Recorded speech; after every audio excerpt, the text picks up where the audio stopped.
Hey, what's up, everybody? I got some new goodies to share with you today. So, a few of them I'm pretty excited about. I just got them in the mail, and then there's a few I mentioned in one of my previous videos. There's a shop in town that repairs computers, but they also sell some. They're selling somebody's used record collection, so I picked up a few of those. And then there's also an antique shop that I never really explored, and they had just a ton of records. I bought a bunch of 45s and some LPs, but I wanted to show just some of the LPs too. First one here is the Doors 13. It's one of the earliest compilations. You know, I think it's released in 1970. Still got the shrink wrap. It's really clean, really nice. Cleaned it up today. You know, put them all in the protective sleeves and stuff. Really cool. Another record to add to my Doors collection. And this one here, just the best of the Guess Who. It's in decent shape. The jacket's kind of rough, but you know, I cleaned it up. Plays nice. Sounds really nice. It's an earlier compilation, and it's on the orange RCA Dynaflex label, and you know, it's the records that you can bend and twist without them breaking. I'm not going to try that, but it's another cool one I got at that little computer shop here. The Ventures Walk to Run. It's in really great shape. The label's awesome. The record's almost mint, but somebody wrote their name on it. But it's only a couple bucks, so that's not a big deal to me. Another one too, Kinks' Greatest Hits. It's got a label on the top. The seams are kind of split on the spine here, but the record's in decent shape. There's some scuffs on it, but it plays fairly well. Try that out today. This one I picked up just because I didn't have anything by them. It's History, America's Greatest Hits. And there's a couple songs like A Horse with No Name and stuff like that. You know everybody's heard. I didn't have any of their music in my collection, so I thought I'd get that.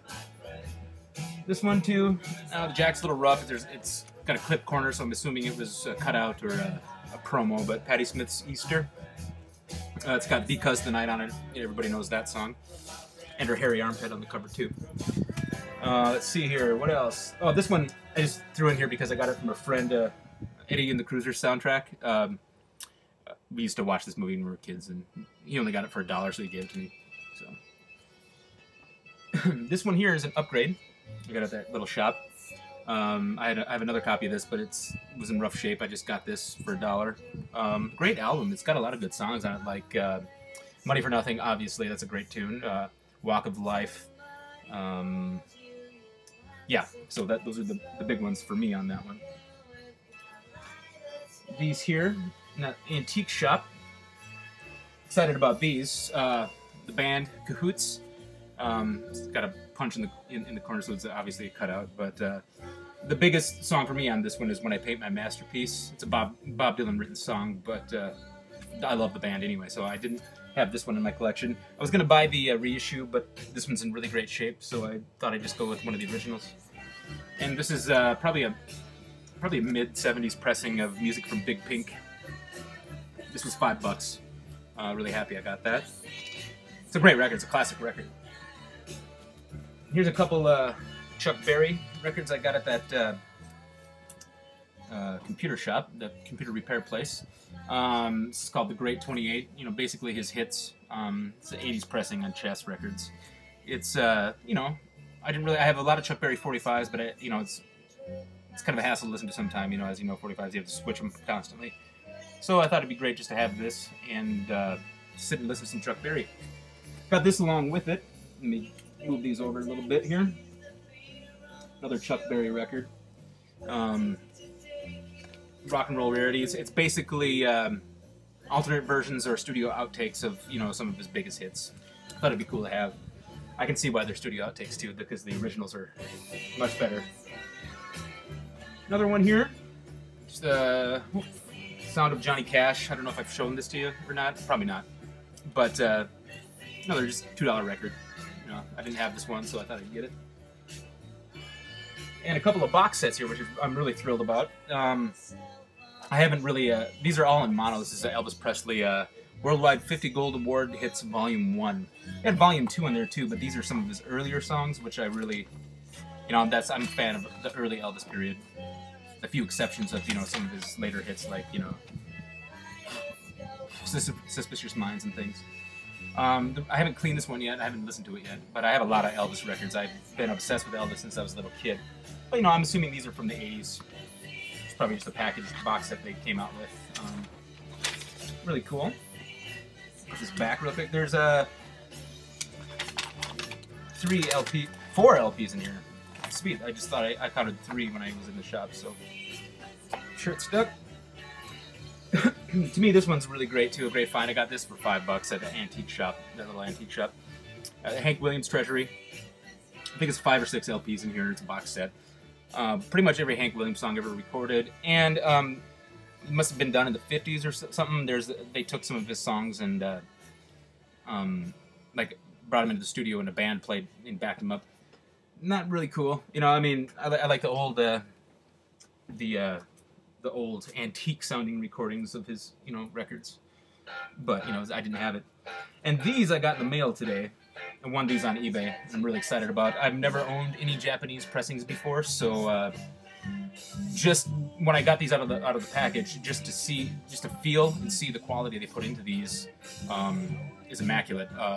This is John Lennon, Plastic Ono Band, his first solo album after the Beatles, with the OBI strip. Really cool.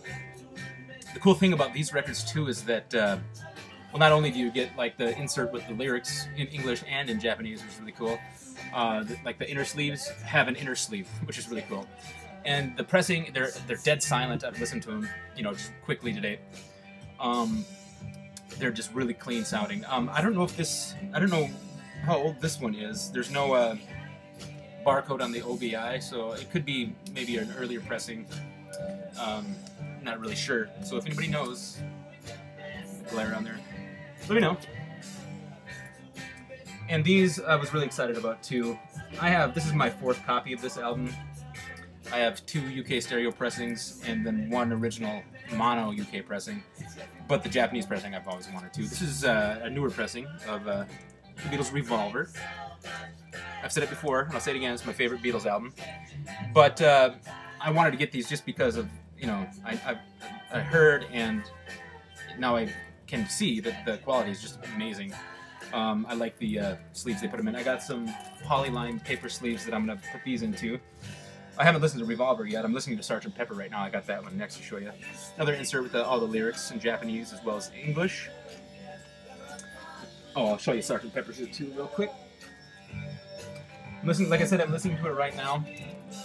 Another Japanese pressing. I have, this is stereo. I have original 60s mono pressing that's dead mint and sounds great.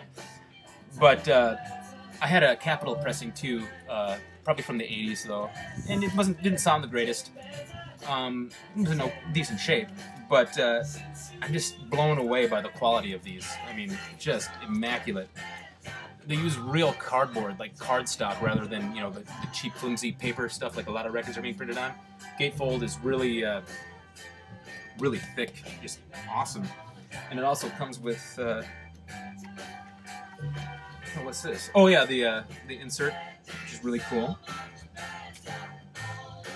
And again, the lyrics in Japanese and English. Really stoked about this one. So this is my first stereo copy since I got rid of the Capitol pressing that I had. Just, you know, I wanted to have these. You know, I don't mind doubling or quadrupling up on some of the records I own because, you know, the pressings, they do sound different. You know. Like I have some German pressings of Beatles albums that sound quite a bit different than the English pressings, like Rubber Soul, for instance. A little more mid-range to them, balanced highs, you know, and bass and stuff. But that's pretty much all I got right now. I'm gonna go record shopping here on winter break, which I'm really excited about to have time to do, you know, just do things, you know. But keep the videos coming. I really love watching them. So that's all I got. Thank you.